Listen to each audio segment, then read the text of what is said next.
لاشوں کا آبشار پارٹ 7۔ رات ڈھل رہی تھی اور چاند افق کی طرف جھک رہا تھا۔ سناٹے کی چادر کائنات پر محیط تھی۔ چیولی کے جنگل میں گھستے ہی فریدی کی کار کی رفتار کم ہو گئی تھی۔ راستہ ناہموار تھا اور حمید یہ سوچنے لگتا تھا کہیں کار الٹ ہی نہ جائے۔ چاند کے غروب ہوتے ہی اندھیرا پھیل گیا تھا۔ دفتن حمید کے منہ سے عجیب آواز نکلی۔ کیوں، کیا بات ہے؟ فریدی نے پوچھا۔ تعاقب؟ کیا؟ جی ہاں، جھاڑیوں میں ابھی 2 ہیڈ لائٹس چمکی تھی، غالباً کوئی کار ہے۔ کون کون کون کون؟ ناگر ہکلا گیا۔ تینوں قیدیوں نے اچھلنا شروع کر دیا۔ ذرا ان کی کن پٹی تو سہلاؤ، فریدی نے حمید سے کہا۔ حمید کے 3 ہی گھوسوں نے انہیں خاموش کر دیا۔ ان میں سے کوئی ہوش میں تو نہیں ہے؟ فریدی نے تھوڑی دیر میں پوچھا۔ جی نہیں۔ تھوڑی دیر میں فریدی نے اپنی کار روکی اور انجن بند نہیں کیا، پھر وہ ناگر کو بازو سے پکڑ کے اتر گیا۔ حمید اس کے پیچھے تھا۔ تینوں ہی قریب کی جھاڑیوں میں چھپ گئے۔ غالباً وہ دیکھنا چاہتے تھے کہ پچھلی گاڑی میں کون ہے۔ تھوڑی دیر بعد انہیں ایک کار دکھائی دی جو ان کی کار سے تھوڑے فاصلے پر رک گئی تھی اور اس کی ہیڈ لائٹس کی روشنی ان کی کار کے پچھلے حصے پہ پڑ رہی تھی۔ حمید نے ریوالور نکال لیا تھا۔ کار میں سے ایک آدمی نکلا اور کار کے پاس جا کے کچھ دیکھنے لگا، لیکن پھر وہ پیچھے کی طرف مڑا اور اپنی گاڑی میں بیٹھ گیا۔ اوہ، چلو چلو چلو، کوئی ارادہ ان کا خطرناک لگتا ہے، آگے بڑھو۔ وہ تینوں اس کی کار کے ساتھ ہی ساتھ پیچھے کی طرف چلتے رہے۔ کار کافی پرانے ماڈل کی اور گھٹیا تھی، اسی لیے اس کا انجن خاصا شور مچا رہا تھا، اور یہی وجہ تھی کہ فریدی نے جھاڑیوں کی کھڑکھڑاہٹ کی بھی پرواہ نہیں کی تھی۔ آخر یہ ہو کیا رہا ہے؟ تقریباً 1 فرلانگ کا فاصلے کے بعد وہ کار رک گئی تھی اور انجن بھی بند ہو گیا تھا۔ دیکھتے جاؤ، ناگر کانپ رہا تھا۔ اما تم آدمی ہو یا بید مجنوں؟ فریدی نے اس کے کندھے پہ ہاتھ رکھ کے کہا۔ پھر وہ حمید کی طرف مڑا۔ ضرورت کے وقت فائر کرنے کی اجازت ہے۔ وہ تینوں سینے کے بل رینگتے ہوئے جھاڑیوں سے نکلے، لیکن کار خالی تھی۔ ارے یار، وہیں مار لیتے تو بہتر تھا، حمید بڑبڑایا۔ فریدی کچھ کہنے والا تھا کہ ایک زوردار دھماکہ سنائی دیا اور پھر دوسرا، اور ایسا محسوس ہوا جیسے پورے جنگل میں آگ لگ گئی ہو۔ بھاگو! فریدی نے حمید کا ہاتھ پکڑا اور بھاگا۔ وہ تینوں تیزی سے پیچھے کی طرف دوڑ رہے تھے۔ اب بات کیا ہے؟ حمید ہاپتا ہوا بولا تھا۔ شاید اس نے کار پہ بم مارا ہے اور اب ادھر ادھر پھینک رہا ہے۔ مسٹر کیو، ناگر رونی سی آواز بنا کے بولا تھا، اور دھماکوں کی آواز اب مستقل سنائی دے رہی تھی۔ کیا جھاڑیوں میں گھسیں؟ ارے نہیں، بھاگتے رہو، یہ بم غالباً جھاڑیوں میں ہی مارے جا رہے ہیں۔ تھوڑی دیر میں انہوں نے دیکھا ایک کار پھر سامنے کی طرف آ رہی تھی، شاید کسی پچھلے نشیب میں تھی۔ ایک دھماکہ کہیں قریب ہی ہوا اور تیز قسم کی روشنی کے ساتھ ہی انہوں نے آنچ محسوس کی۔ تینوں نے داہنی طرف جھاڑیوں میں چھلانگ لگائی۔ فریدی نے پلٹ کے فائر کیا۔ 2 ریوالور اور چلے، لیکن کار تیزی سے گزر گئی۔ وہ ابھی تک فائر کیے جا رہے تھے۔ ارے بھائی چلو، بس کرو، فریدی جھلائی ہوئی آواز میں بولا۔ کار کے انجن کی آواز کہیں اور سنائی دے رہی تھی۔ رفتہ رفتہ وہ بھی سناٹے میں گھل گئی۔ بڑی چوٹ ہوئی ہے، اس کے علاوہ اب کچھ نہیں کہ پیدل چلتے چلتے کچومر نکل جائے گا۔ شاید اس کے بموں کا اسٹاک ختم ہو گیا۔ چلیے کار کی تو خبر لے لیں، کار کے تو اب ٹکڑے بھی نہیں ملیں گے۔ ارے اب مجھ میں اب چلنے کی تاب نہیں ہے، حمید ہاپتا ہوا بولا تھا۔ چلو آؤ میری پیٹھ پر۔ فریدی نے اسے پیٹھ پہ لادا آگ پھیلتی جا رہی تھی، اور ناگر کو یہ دیکھ کے حیرت ہوئی کہ فریدی اب بھی اتنی ہی آسانی سے دوڑ رہا تھا جتنی آسانی سے ابھی تک دوڑ رہا تھا۔ سڑک پہ پہنچ کے فریدی نے حمید کو اتار دیا۔ میرا خیال ہے کہ مسٹر کیو کے گروہ میں تم سب سے کچے تھے، فریدی نے ناگر سے کہا، اور آپ، مجھے ایسا لگتا ہے کہ آپ تو مسٹر کیو سے بھی زیادہ عجیب ہیں۔ حمید نے پوچھا تھا کہ وہ کار کس کی تھی؟ سرکاری تھی، اور اب کم سے کم 10 میل پیدل چلنا پڑے گا صاحبزادے۔ کیا بے بسی ہے، حمید بولا۔ ہے تو، لیکن ایسے میں تمہیں کوئی لڑکی مل جائے تو، فریدی نے چھیڑا۔ جہنم میں گئی لڑکی، حمید غرا کے بولا۔ کیوں بھائی ناگر؟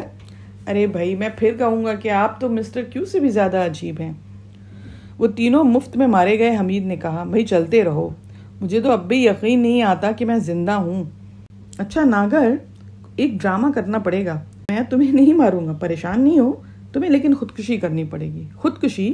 ہاں، ظاہر ہے مسٹر کیو نے تمہیں ہپناٹائز کر کے خودکشی کے لیے بھیجا تھا، اور اس نے تمہارے پیچھے کسی کو لگایا جس نے اسے اطلاع دی کہ تم مرنے سے بچا لیے گئے ہو، پھر یہی کہ تمہیں خودکشی کر ہی لینی چاہیے۔ آپ مذاق کر رہے ہیں؟ ویسے تم رہتے کہاں ہو؟ یہاں ہمیں جانا کہاں ہے؟ حمید نے جھلا کے پوچھا. تو بکو مت. ہاں تم نے بتایا نہیں. پرنس لین میں. مالدار آدمی ہو. اور کون کون ہے تمہارے ساتھ؟ کوئی نہیں, میں تنہا ہوں. تب خودکشی کے لیے گھر ہی مناسب رہے گا. نہیں, میں بالکل ویسے ہی محسوس کر رہا ہوں دریا میں کودنے سے قبل. نہیں, میں خودکشی نہیں کروں گا. کیا محسوس کر رہے ہو؟ یہی کہ مجھے اب خودکشی کر لینی چاہیے. تم اپنے گھر میں خودکشی کرو گے؟ فریدی نے ایک ایک لفظ پہ زور دے کے کہا تھا اور ناگر کے منہ سے ایک گھٹی سی چیخ نکلی اور وہ بے ہوش ہو کے گر پڑا. تیسرے دن پرنس لین کی کوٹھی نمبر 11 میں ناگر کی لاش پائی گئی. داہنی کنپٹی پہ گولی لگی تھی. پولیس کو اس نتیجے پہ پہنچنا پڑا کہ خودکشی کا کیس ہے, کیونکہ قریب پڑے ہوئے ریوالور کے دستے پہ مرنے والے کی انگلیوں کے نشانات بھی تھے. کوٹھی کی تلاشی لینے پر کافی مقدار میں کوکین بھی برآمد ہوئی تھی اور کچھ کاغذات بھی, جن سے ظاہر ہوا کہ مرنے والا بڑے پیمانے پہ منشیات کا ناجائز لین دین کرتا تھا. کوٹھی میں کافی بھیڑ ہو گئی تھی. سرجن حمید تھوڑی دیر تک کھڑا لوگوں کی باتیں سنتا رہا, پھر وہاں سے چل پڑا. اس کے چہرے پہ گھنی مونچھیں تھیں, آنکھوں پہ تاریک شیشوں کا چشمہ تھا. ایک ٹیکسی لی اور نیو اسٹار کے دفتر کے قریب اتر گیا. دفتر کے سامنے والے ریسٹوراں میں پہنچ کے اس نے ادھر ادھر دیکھا اور دوسرے کنارے پہ بیٹھے ہوئے ایک آدمی نے مسکرا کے اسے آنکھ ماری اور حمید وہاں پہنچ گیا.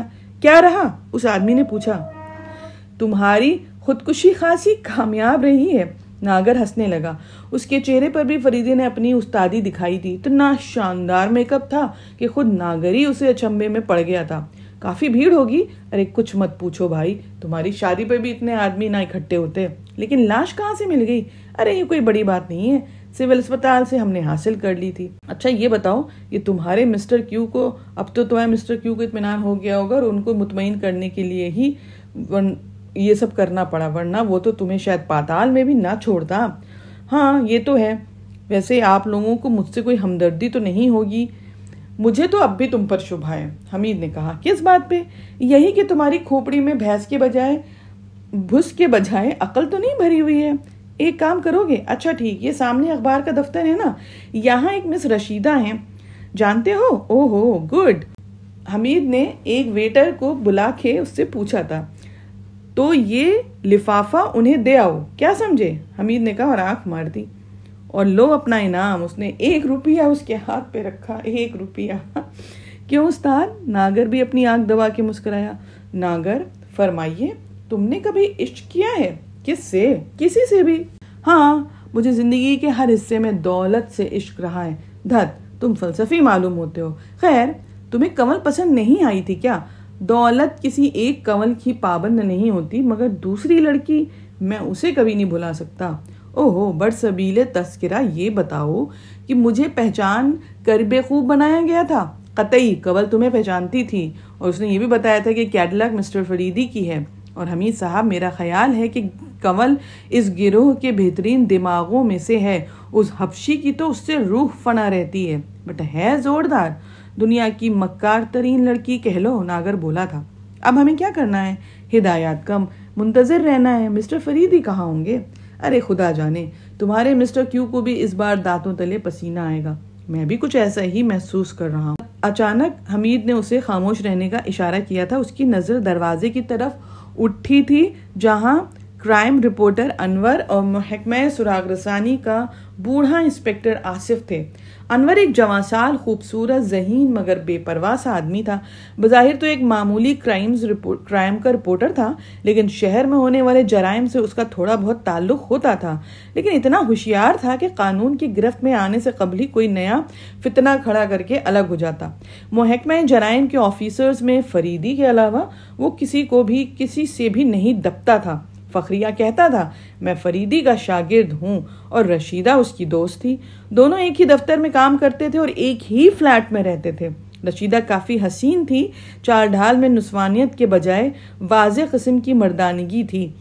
رشیدہ کے بارے میں اور ڈیٹیل سے جاننے کے لیے وہ بھیانک جزیرہ ہے, بڑی شاندار ناول ہے. انشاءاللہ وہ بھی جلدی اپلوڈ کریں گے. انسپکٹر آصف محکمہ سراغ رسانی کے ان آفیسرز میں تھا جو دوسروں کے کاندھے پہ رکھ کے بندوق چلاتے تھے, اور سب سے بڑی بات کہ وہ فریدی سے بہت زیادہ جلتا تھا, حاسد تھا. انور آصف سے کہہ رہا تھا, چلو جلدی سے آرڈر پلیس کریں, تم ہمیشہ میری گردن کاٹنے کی فکر میں رہتے ہو؟ آصف نے بولا. چلو کوئی نہیں. وہ آئے, اس نے ویٹر کو بلایا اور لنچ کا آرڈر دے دیا. ہاں اب کہہ چلو. انور رشیدہ کی طرف دیکھ کے مسکرایا کہ رشیدہ بھی وہاں موجود تھی. ظاہر ہے تم موقع پہ نچلے تو نہ بیٹھو گے. میں کہتا ہوں مجھ سے مل کر کام کرو. چلو منظور ہے. اب کام بتاؤ. تم اڑنے لگے؟ آخر میرا خیال ہے تم مجھ سے زیادہ جانتے ہو. یہ ایک کھلی ہوئی حقیقت ہے. آخر وہ رائفل کس کی ہو سکتی ہے؟ میری ہی تھی. پھر وہی. حمید اور ناگر آئس کریم کھانے میں مشغول تھے. تمہارا وہ استاد نہ جانے کس چوہے کے بل میں گھسا ہے اور آخر میں یقیناً کسی ہاتھی کی سون پکڑے ہوئے برآمد ہوں گے. انور بولا. آصف نے برا سا منہ بنایا. ویٹر نے کھانا میز پہ لگا دیا تھا. بہرحال تم اطلاعات چاہتے ہو, لہٰذا سب سے بڑی اطلاع یہ ہے کہ ابھی تک میں بھی اندھیرے میں ہوں اور میں اسے نہیں مان سکتا. تم شاید اسے بھی تسلیم نہ کرو کہ بعض اوقات تم بڑے حسین معلوم ہوتے ہو. ویسے ایک بات بتاؤں, میرے پاس سگریٹ نہیں ہے ابھی. تم ڈاکو ہو. آصف بگڑ کے بولا تھا. میرے پاس زیادہ پیسے نہیں ہیں.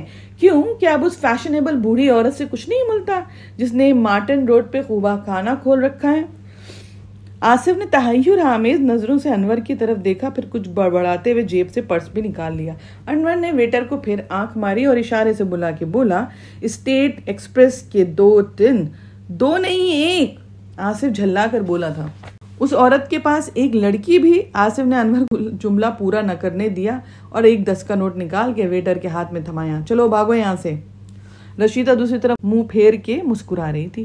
آج کل میں بڑی پریشانیوں میں مبتلا ہوں. فلیٹ کا 3 ماہ کا کرایہ چڑھ گیا, لانڈری والوں نے تقاضے کی بھرمار کر رکھی ہے اور رشیدہ کا الگ سے قرض دار ہوں. یار تم میرے پیچھے کیوں پڑ گئے ہو؟ ارے صرف 200 روپے بطور قرض دے دو نا, پائی ادا کر دوں گا. میں کوئی قارون نہیں ہوں. آصف جھلا کر بولا تھا. نہ دو, مجھے دوسرا طریقہ بھی اختیار کرنا آتا ہے. تم کچھ نہیں کر سکتے. یہ تم سچ کہہ رہے ہو؟ انور ٹھنڈے پانی کا گلاس چڑھا کر بولا تھا. سگریٹ آ گئے اور ویٹر میز صاف کر کے چلا گیا. تم خود کو پتہ نہیں کیا سمجھتے ہو؟ آصف پھر بولا تھا. ایک ایسا یتیم جو قطعی بے سہارا ہو. اس نے بے بسی سے معصومیت سے کہا تھا. آصف کی جھلاہٹ بڑھ گئی. وہ رشیدہ کی طرف مڑ کے بولا, تم بھی نہیں سمجھاتی؟ مجھے یقین ہے کہ کسی دن بڑی مصیبت میں پھنسے گا. کبھی کبھی سمجھا دیا کرو بھائی. انور نے سنجیدگی سے کہا اور رشیدہ ہنس پڑی. آصف بل ادا کر کے اٹھنے لگا. تم میری مدد نہیں کرو گے؟ انور نے کہا. نہیں. اور تم مجھے بلیک میل کرنا چاہتے ہو؟ کرو, لیکن میں تم کو کچھ نہیں دوں گا. تھوڑی دیر میں آصف دانت پیستا ہوا باہر نکل گیا تھا. اس کے جاتے ہی ناگر اور حمید بھی اٹھ گئے تھے. رشیدہ مسکرا کے انور کو دیکھ رہی تھی. ابھی فریدی صاحب کا خط ملا ہے. رشیدہ نے کہا تھا. کیا لکھا ہے؟ جیمز اینڈ جیفری کی فرم کے لیے ایک لیڈی اسٹینوٹائپسٹ کی جگہ نکلی ہے. آج ہی انٹرویو ہے. فریدی صاحب نے لکھا ہے کہ میں انٹرویو میں ضرور جاؤں. اوہ, انور پرخیال لہجے میں بولا. میرا خیال ہے یہ وہی رائفل والا چکر ہے. وہ ہیں کہاں؟ یہ تو نہیں لکھا. خط کس سے ملا ہے؟ ایک ویٹر سے. میرا خیال ہے کہ فریدی صاحب کے ہاتھ کوئی کڑی آئی ہے, اسی لیے ان پر حملہ بھی ہوا تھا. ہو سکتا ہے. وہ مائکرو فون والا معاملہ معمولی تو نہیں تھا اور شاید وہی حملے کا باعث بھی تھا. فریدی صاحب کے اس انکشاف نے اس عجیب و غریب اسلحے کو قریب بیکار کر دیا. سرجن حمید کا بھی کچھ پتہ نہیں چل رہا. ساتھی ہوگا. اچھا تو اب وقت ہو رہا ہے, میں تو چلی. کچھ پیسے ہیں تمہارے پاس؟ تنخواہ ہوگی تو لے لینا. 1 پائی بھی نہیں ہے, میں نہیں دے سکتی. نہ جانے کیوں آج تم بہت حسین لگ رہی ہو. نہیں, میں تو حبشن ہوں. رشیدہ نے منہ بنا کر کہا اور نکل گئی. انور انتہائی تلخی سے ہونٹ سکوڑے سیٹی بجانے کی کوشش کر رہا. رشیدہ جیفری کے کمرے کے سامنے ایک بڑا کمرہ تھا جہاں اس کی سیکریٹری راہیلہ بیٹھی تھی. وہیں باقی لڑکیوں کے ساتھ بیٹھ کے انتظار کر رہی تھی. جب اس کا نام آیا تو وہ کمرے کے اندر داخل ہو گئی. جنرل مینیجر جعفری کے کمرے میں دو سرخ و خوفناک آنکھیں جیسے اس کی طرف اٹھی اور وہ کانپ گئی. بھاری جبڑے, تیکھے قدوخال اور ایک ڈراونا سا آدمی اسے گھور رہا تھا. اس کے شانے کافی چوڑے اور بھرے ہوئے تھے, پیشانی اونچی, بال گھنگرالے تھے, لیکن نہ جانے کیوں ان میں کوئی دلکشی نہ تھی. اس نے غرا کے اسے سامنے والی کرسی پہ بیٹھنے کا اشارہ کیا تھا. رشیدہ بیٹھ گئی, لیکن پتہ نہیں کیوں اس کا حل خشک ہونے لگا تھا. نام رشیدہ, تعلیم بیچلرز آف آرٹ, گریجویٹ کہو لڑکی گریجویٹ کہو. گریجویٹ. آپ لپسٹک استعمال کرتی نہیں ہیں یا آج ہی نہیں کی؟ کبھی نہیں کرتی. گڈ. پھر اس نے اپنی سیکریٹری کی طرف مڑ کے بولا, کوئی اور بھی ہے جس نے لپسٹک نہ لگا رکھی ہو؟ جی نہیں. سیکریٹری کی کپکپاتی سی آواز آئی, سب کو رخصت کرو, اور اگر تم نے بھی اس کا استعمال ترک نہ کیا تو تمہیں بھی رخصت کر دیا جائے گا, سمجھی؟ جی ہاں. ڈکٹیشن لو. اس نے رشیدہ کی طرف کاغذ اور پینسل سرکایا. رشیدہ نے کانپتے ہاتھوں سے پینسل کو پکڑ لیا. تھوڑی دیر میں وہ بول رہا تھا اور رشیدہ کا ہاتھ تیزی سے چل رہا تھا. اس نے ایک بار پھر سر اٹھا کر اس کی طرف دیکھنے کی ہمت کی تھی, لیکن فوراً نظریں جھکا لی تھی.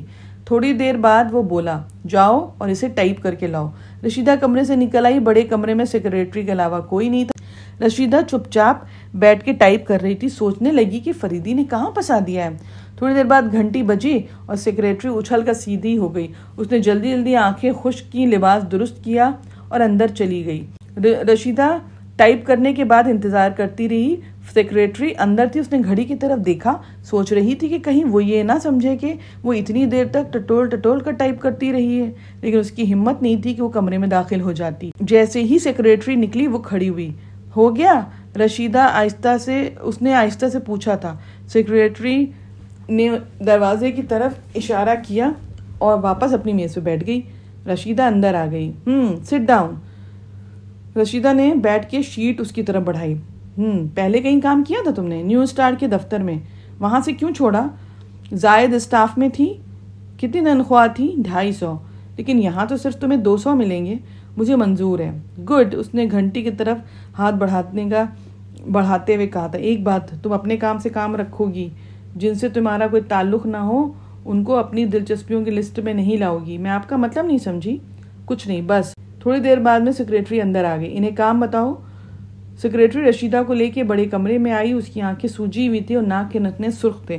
اس نے ایک فائل نکال کے رشیدہ کے سامنے رکھی. تاریخ وار ٹائپ کرتی جاؤ, اس کی ایک نقل بھی ہوگی. رشیدہ اس کی طرف دیکھ کے رہ گئی. وہ اس سے پوچھنا چاہتی تھی لیکن کچھ پوچھ نہ سکی.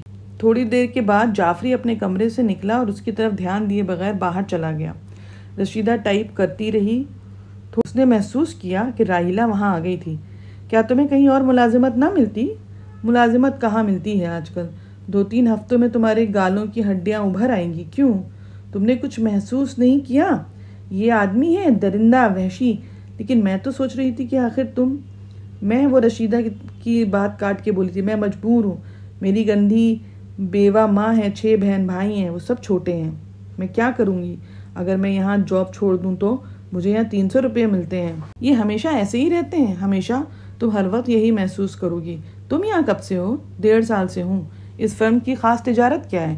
لوہے کا سامان سمندر پار کر کے, چمڑا اور کچھ ایسی چیزیں جو باہر جاتی ہیں. جنرل مینیجر کا قیام کہاں ہے؟ خدا ہی جانے. کیوں؟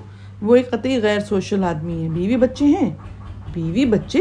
جانوروں کے بیوی بچے نہیں ہوتے. دور کہیں جوتوں کی چرچراہٹ سنائی دی اور راحیلہ اچھل کر اپنی سیٹ پہ جا بیٹھی اور رشیدہ کی انگلیاں کی بورڈ پہ دوڑنے لگی تھی. جعفری اندر آ گیا تھا اور گررا کے بولا تھا, لڑکی تم نئی ہو لیکن آفس ٹائم میں صرف کام ہونا چاہیے. وہ اپنے کمرے میں چلا گیا. رشیدہ بدحواسی سے ٹائپ کرتی رہی تھی. راحیلہ تو جیسے بالکل پیلی سی پڑ گئی تھی. 4 بجے عمارت گھنٹیوں کی آواز سے گونجی. رشیدہ نے سر اٹھا کے دیکھا. راحیلہ فائل اٹھا کے الماری میں بند کر رہی تھی. شاید یہ کام ختم ہونے کی گھنٹی تھی. مشین بند کرو, یہ شیٹ تو نکال لوں. نہیں, گھنٹی بجنے کے بعد کوئی کام نہیں کر سکتا. ارے مگر نہ کرو. کچھ سننا چاہتی ہو تو مجھے اعتراض نہیں, راحیلہ نے کہا اور اپنا ہینڈ بیگ اٹھانے لگی. ارے سنو, ٹھہرو, رکو تو. اس نے جلدی شیٹ ٹائپ رائٹر سے نکالی اور دوسرے کاغذات سمیت فائل میں رکھ کے باہر نکل آئی تھیں. ہم گہرے دوست ہیں, ٹھیک ہے؟ آؤ چلو چائے پیتے ہیں. چائے؟ راحیلہ کی آواز کھوئی تھی. مجھے فوراً گھر پہنچنا ہے. تھوڑی دیر کے بعد رشیدہ اپنے گھر کی طرف چل پڑی تھی. وہ فٹ پاتھ پہ تھی کہ اس کے قریب سے گزرتے ہوئے 2 آدمیوں نے اس کی توجہ اپنی طرف دلائی. وہ دبی زبان سے اسی عجیب و غریب رائفل کا تذکرہ کر رہے تھے. رشیدہ ان کا تعاقب کرنے لگی کیونکہ وہ اس کی حقیقت سے ناواقف تھی. حالانکہ ان میں سے ایک تو سرجن حمید تھا اور دوسرا ناگر, اور حمید نے یہ حرکت جان بوجھ کے کی تھی. وہ ابھی تک اسی شکاری والے بھیس میں تھا. رشیدہ کو دیکھ کے اس کی رگے شرارت بھڑک اٹھی تھی اور اس نے اپنی طرف متوجہ کرنے کے لیے رائفل کا تذکرہ چھیڑا تھا. دن بھر کی کوفت کے بعد تھوڑی سی تفریح تو ہاتھ آنی چاہیے تھی نا. آج وہ ناگر ٹیلی فون ایکسچینج کے گرد منڈلاتے رہے. حمید اور ناگر نے ایک ریستوراں کا رخ کیا. رشیدہ پیچھے لگی رہی۔ وہ ان کے قریبی ایک خالی میز پہ بیٹھی تھی۔ حمید اور ناگر سرگوشیوں میں گفتگو کر رہے تھے۔ بظاہر وہ رشیدہ کی طرف سے لا علم نظر آ رہے تھے۔ رشیدہ نے کافی منگوائی لیکن اسے پتہ نہیں کہ کب ختم ہو گئی۔ وہ دراصل ان کی گفتگو سننے میں محو تھی۔ اپنی چائے کو ختم کرنے کے بعد حمید اور ناگر اٹھ گئے اور رشیدہ کا شبہ یقین کی حد تک پہنچ چکا تھا۔ اس نے جلدی سے بل ادا کیا اور باہر نکل آئی۔ دونوں فٹ پاتھ پہ آہستہ آہستہ چل رہے تھے۔ سڑک سے گزر کے ایک گلی میں مڑ گئے۔